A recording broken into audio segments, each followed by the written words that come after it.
جو لوگ اپنی عورتوں کے پاس جانے کی قسم کھا لیں ان کو 4 مہینے تک انتظار کرنا چاہیے۔ اگر اس عرصے میں قسم سے رجوع کر لیں تو اللہ بخشنے والا ہے، مہربان ہے، اور اگر طلاق کا ارادہ کر لیں تو بھی اللہ سنتا ہے، جانتا ہے۔ اور طلاق والی عورتیں 3 حیض تک اپنے تئیں روکے رہیں، اور اگر وہ اللہ اور روز قیامت پر ایمان رکھتی ہیں تو ان کو جائز نہیں کہ اللہ نے جو کچھ ان کے شکم میں پیدا کیا ہے اس کو چھپائیں،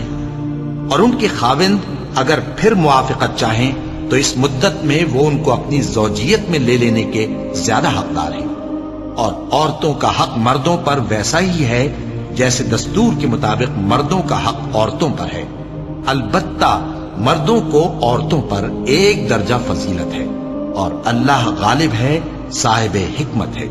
طلاق صرف 2 بار ہے، یعنی جب 2 دفعہ طلاق دے دی جائے تو پھر عورتوں کو یا تو بطریق شائستہ نکاح میں رہنے دینا ہے یا بھلائی کے ساتھ چھوڑ دینا، اور یہ جائز نہیں کہ جو مہر تم ان کو دے چکے ہو اس میں سے کچھ واپس لے لو۔ ہاں، اگر زن و شوہر کو خوف ہو کہ وہ اللہ کی حدوں کو قائم نہیں رکھ سکیں گے تو اگر عورت خاوند کے ہاتھ سے رہائی پانے کے بدلے میں کچھ دے ڈالے تو دونوں پر کچھ گناہ نہیں۔ یہ اللہ کی مقرر کی ہوئی حدیں ہیں، ان سے باہر نہ نکلنا، اور جو لوگ اللہ کی حدوں سے باہر نکل جائیں گے وہ گناہگار ہوں گے۔